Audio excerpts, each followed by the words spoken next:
خلق الإنسان علمه البيان.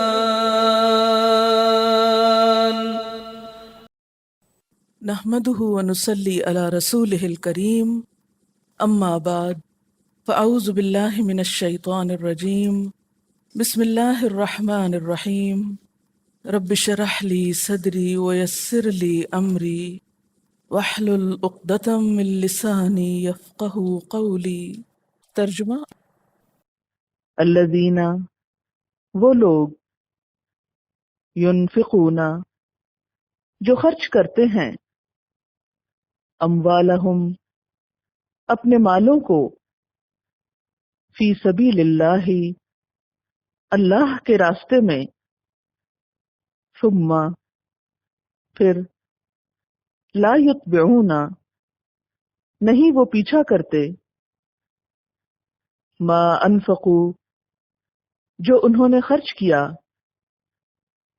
منن، احسان جتا کر، ولا، اور نہ، اذن، تکلیف دے کر، لہم، ان کے لیے، اجرہم، ان کا اجر ہے، عند ربہم، ان کے رب کے پاس، ولا، اور نہ، خوف، کوئی خوف ہوگا، علیہم، ان پر، ولا، اور نہ، ہم، وہ، یحزنون، غمگین ہوں گے،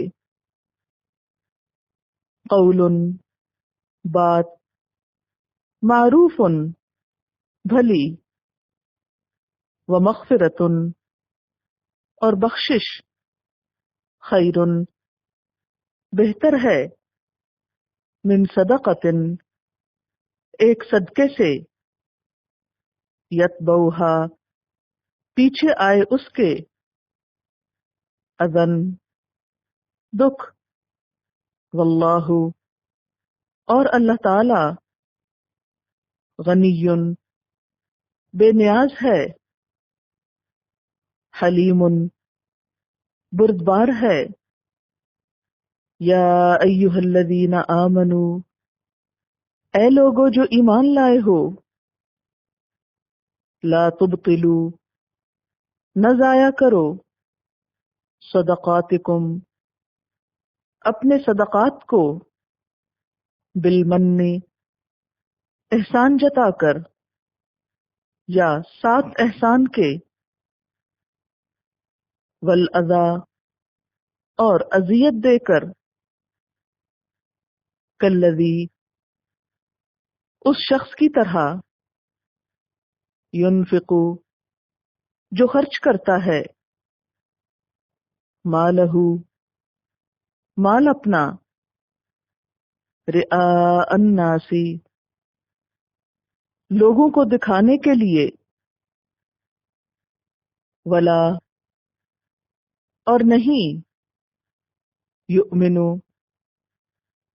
وہ ایمان لاتا، باللہ، اللہ پر، والیوم الآخر، اور یوم آخرت پر، فمثلہ، تو مثال اس کی، کمثل، مانند مثال، صفوان، چکنے پتھر کے ہے، علیہ، جس پر، تراب، مٹی ہو، فاصابہ، تو پہنچے اس کو، وابل، تیز بارش، فترکہ، تو چھوڑ دے اس کو، صلدا، صاف، چٹیل، لا یقدرون، نہیں وہ قدرت رکھتے، علی شیء، اوپر کسی چیز کے، مما، اس میں سے جو، کسبو انہوں نے کمائی کی، واللہ اور اللہ لا یہدی نہیں ہدایت دیتا القوم الکافرین کافر قوم کو، تفسیر۔ الذین وہ لوگ ينفقون اموالہم فی سبیل اللہ جو اپنے مال فی سبیل اللہ خرچ کرتے ہیں، اللہ کے دین کے لیے خرچ کرتے ہیں، ثم پھر لا یتبعون نہیں پیچھے لاتے، ما انفقوا جو انہوں نے خرچ کیا، منن کوئی احسان، ولا اذن اور نہ کوئی ایذا، من کا روٹ ہے میم نون نون اور اس کے دو معنی ہیں، ایک ہے احسان اور ایک ہے نقصان۔ اصل میں بھاری وزن کو بھی من کہتے ہیں، یہ جو آپ کے ہاں اردو میں نہیں استعمال ہوتا کتنے من گندم ہے، تو یہ بھی شاید عربی سے ہی نکلا ہے، من کا معنی بھاری وزن۔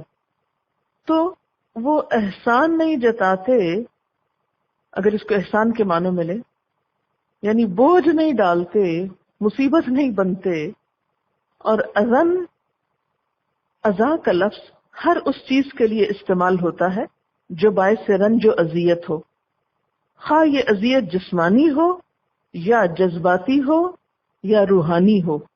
یہاں اس سے کیا مراد ہے؟ یہاں اس سے مراد وہ تان و تشنیع ہے، وہ تحقیر و توہین ہے جو عموماً کم ظرف لوگ مال دینے کے بعد احسان کر کر کے دوسروں کو پہنچاتے ہیں۔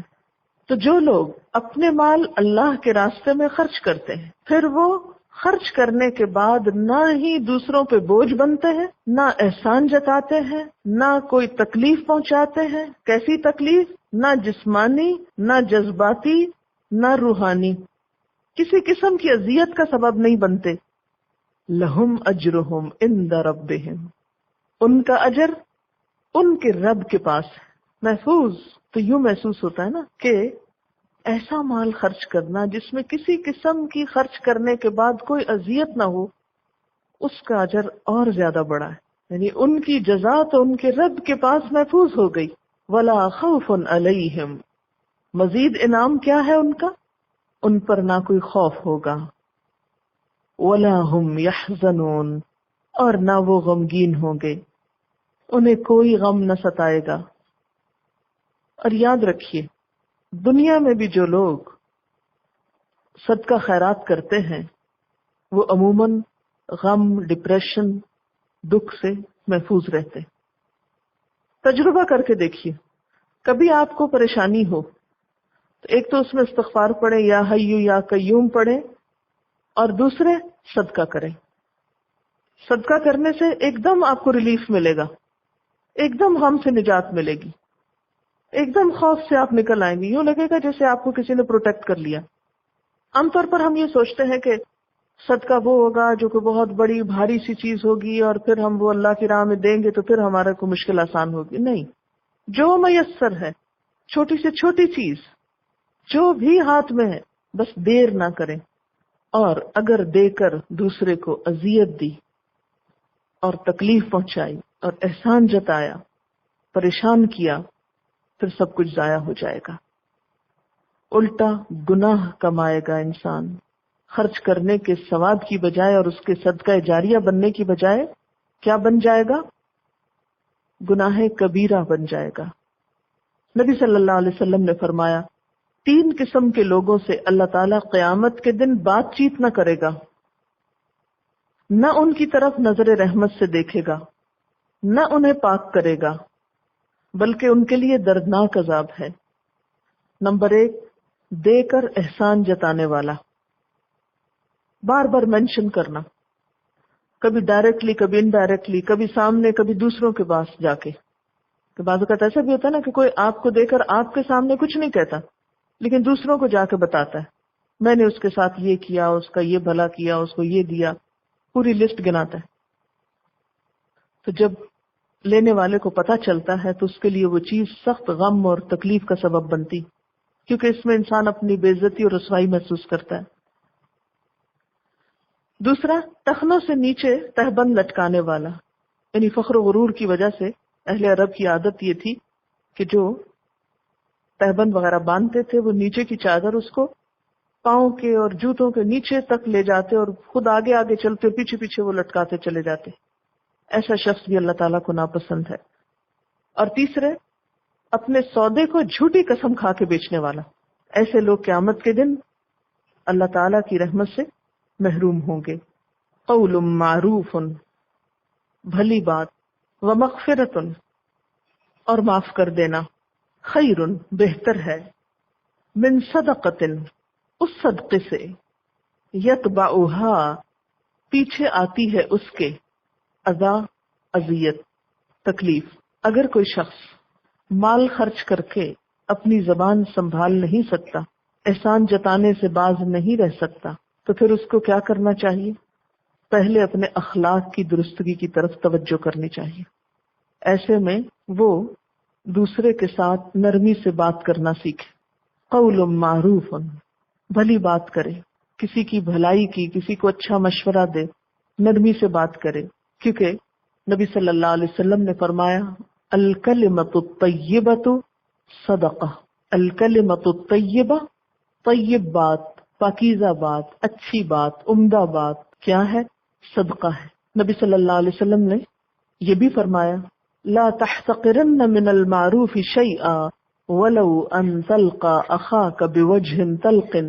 تم نیکی کی کسی بھی چیز کو حقیر نہ سمجھو، ہرگز چھوٹا نہ جانو، خواہ وہ تمہارا اپنے بھائی کے ساتھ مسکرا کر ملاقات کرنا ہی کیوں نہ ہو. کیونکہ یہ چیز بھی بہت ناپید ہو گئی ہے نا.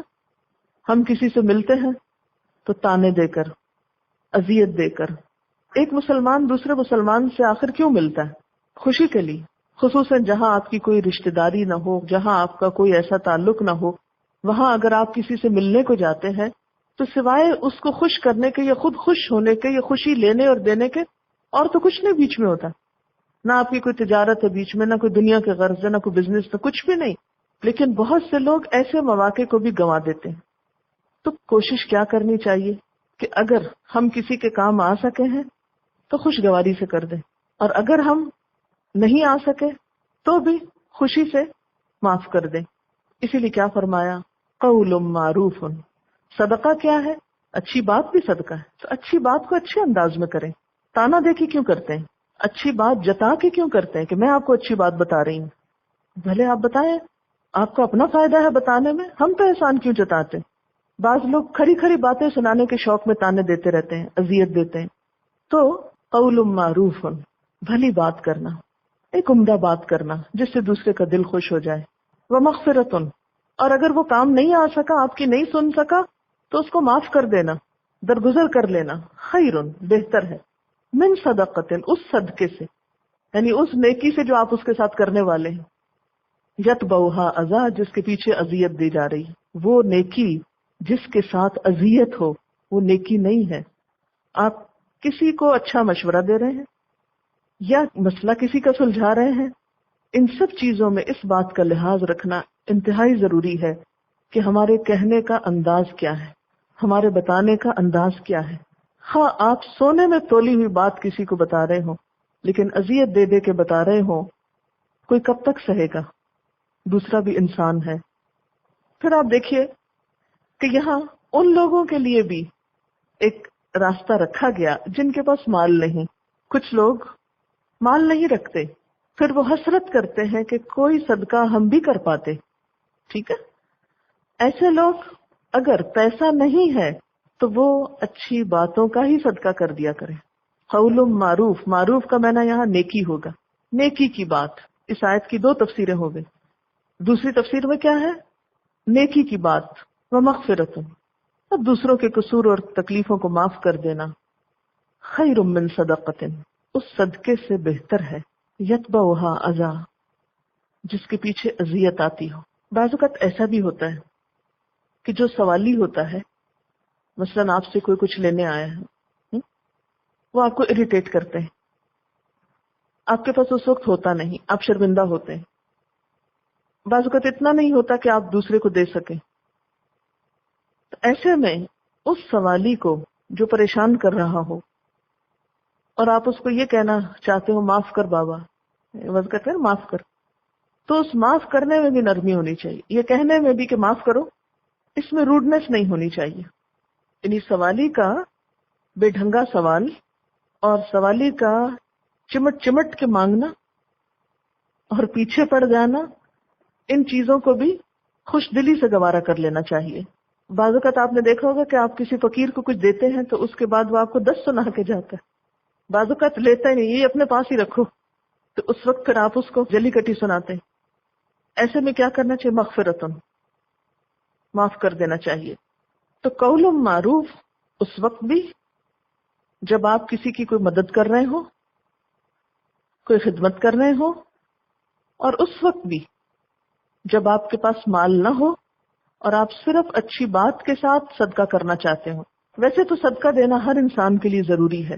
نبی صلی اللہ علیہ وسلم نے فرمایا ہر مسلمان کے لیے صدقہ دینا ضروری ہے. صحابہ نے عرض کیا یا رسول اللہ صلی اللہ علیہ وسلم، جس کے پاس مال نہ ہو، یعنی جس کے پاس مال نہ ہو وہ کیا کرے، وہ کیسے صدقہ دے؟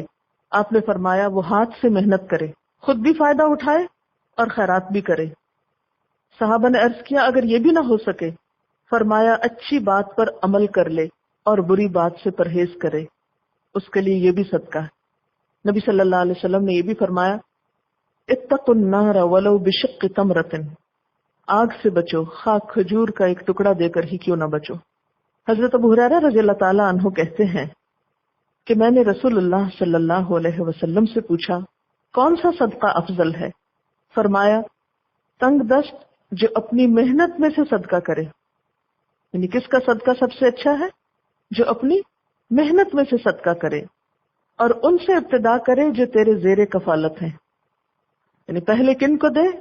جن کی ضروریات پوری کرنا اس کے ذمہ ہے. کیونکہ بہت سے لوگوں کو آپ نے دیکھا ہوگا کہ وہ ادھر ادھر رشتہ داروں کے بچوں کو تو خوب دیتے رہتے ہیں ناموری کے لیے، اپنے بچوں کی فیس بھی نہیں دیتے. ایک دفعہ ایک آدمی نے نبی صلی اللہ علیہ وسلم سے پوچھا کہ کون سا صدقہ افضل ہے؟ آپ نے جواب دیا کہ تو صدقہ کرے تندرستی کی حالت میں، جبکہ تو حرص رکھتا ہو، یعنی ابھی اپنی ضروریات ہو، اور فقر سے ڈرتا ہو اور دولت کی طمع رکھتا ہو. لہذا صدقہ کرنے میں جلدی کرو، ایسا نہ ہو کہ جان لبوں پر آ جائے اور تو کہنے لگے کہ یہ فلاں کو دے دو، اتنا فلاں کو دے دو، حالانکہ اس وقت مال اس کا نہیں بلکہ اس کے وارثوں کا ہو گیا. اب تو یہ ہے ہی دوسروں کا، اب تمہارے کہنے یا نہ کہنے سے کیا فرق پڑتا ہے.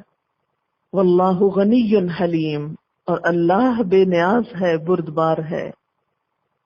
اللہ بے نیاز ہے یعنی اسے تمہارے مال کی ضرورت نہیں کہ تم احسان جتا جتا کے دو. بردبار ہے کہ دیکھو تمہیں کتنا کچھ دیتا ہے، پھر بھی تم اس کی ناراضگی کے سامان کرتے رہتے ہو، پھر بھی وہ دیتا رہتا ہے. یہاں سے ایک اور بات پتہ چلتی ہے، بسا اوقات انسان دینے میں اس کو دیتا ہے جو اسے دیتا ہے یا اس کی پسند کا شخص ہوتا ہے نا، اور ہم اس کو نہیں دیتے جو ہماری مرضی کا نہیں ہوتا. مثلا رشتہ داروں میں سے بھی ہم جب کچھ دینے لگتے ہیں تو کن رشتہ داروں کو اچھا دیں گے؟ جو ہم کو اچھے لگتے ہیں، اور جو ہم کو تنگ کرتے ہیں وہاں بدلہ لے لیں گے. نہیں، جب اچھا کرنے لگے تو ہر ایک سے اچھا کریں، ہر ایک کو اس کے مقام پہ رکھ کے اچھا کریں. اور اس وقت یہ سوچیں کہ ہم بھی اللہ تعالیٰ کی کتنی نافرمانیاں کرتے ہیں، پھر بھی وہ ہمیں دیتا رہتا ہے نا. کبھی ایسا ہوا کہ آپ نے نماز نہ پڑھی اور آپ کا کھانا بند ہو گیا؟ نہیں. کیسے کیسے غلط کام کرتے ہیں، پھر بھی اللہ ہم کو دیتا رہتا ہے. اسی طرح وہ لوگ جو ہم کو ناپسند بھی ہوں، وہ لوگ جو ہم کو کچھ نہ دیں، وہ لوگ جو ہمارے ساتھ کوئی خیر و بھلائی نہ کریں، ہم خوش دلی کے ساتھ ان کو دیتے رہیں. یا ایھا الذین آمنو، اے لوگو جو ایمان لائے ہو، لا تبطلوا صدقاتکم، نہ ضائع کرو اپنے صدقوں کو، نہ باطل کرو اپنے صدقات کو، بالمن والاذی، احسان اور اذیت کے ساتھ. صدقہ کر کے احسان جتلانا اہل ایمان کا شیوا نہیں. اس سے کیا ہوتا ہے؟ صدقہ ضائع ہو جاتا ہے. کالذی، اس شخص کی طرح، ينفق مالہ رئاء الناس، جو اپنے مال کو لوگوں کے دکھاوے کے لیے خرچ کرتا ہے. جو مال خرچ کرتا ہے دکھاوے کے لیے.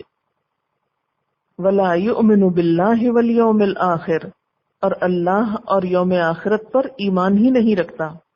تو اس آیت میں صدقات کے ضائع ہونے کے اسباب بیان کیے گئے.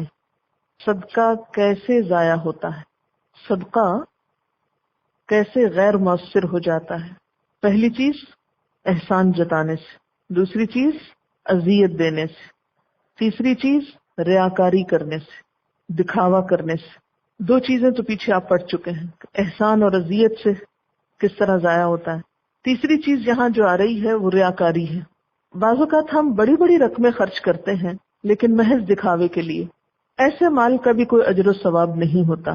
اس میں بھی ہم بظاہر یہ دکھاتے ہیں یا بتاتے ہیں کہ یہ بہت نیکی کا کام ہم کر رہے ہیں، دوسرے انسانوں کے حقوق ادا کر رہے ہیں، لیکن اس میں دراصل کسی دوسرے کے ساتھ خیر کرنا مقصود نہیں ہوتی، اس سے مقصود اپنی ہی بڑائی جتانا ہوتی.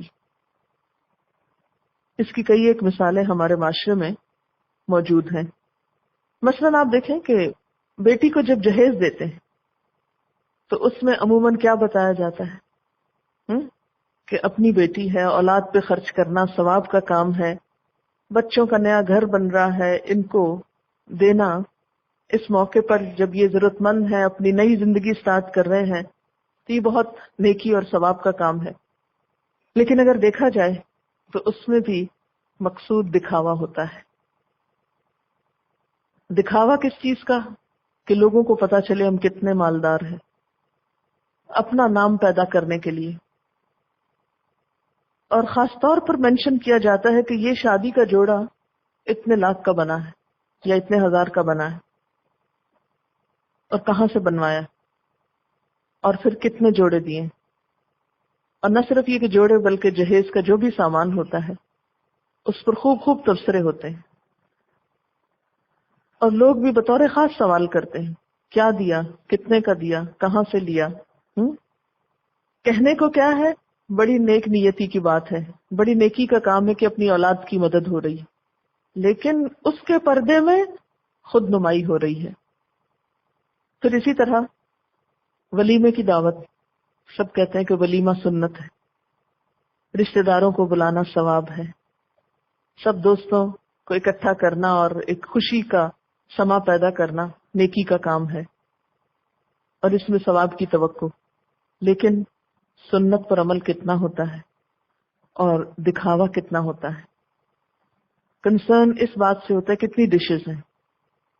ٹھیک ہے آپ اپنے رشتہ داروں کو بلائیں، دوستوں کو بلائیں، لیکن مجھے کبھی سمجھ نہیں آتی کہ بسا اوقات سیاسی لیڈرز کو یا اور معاشرے کے جو نامور مشہور لوگ ہوتے ہیں ان کو کس لیے بلاتے ہیں؟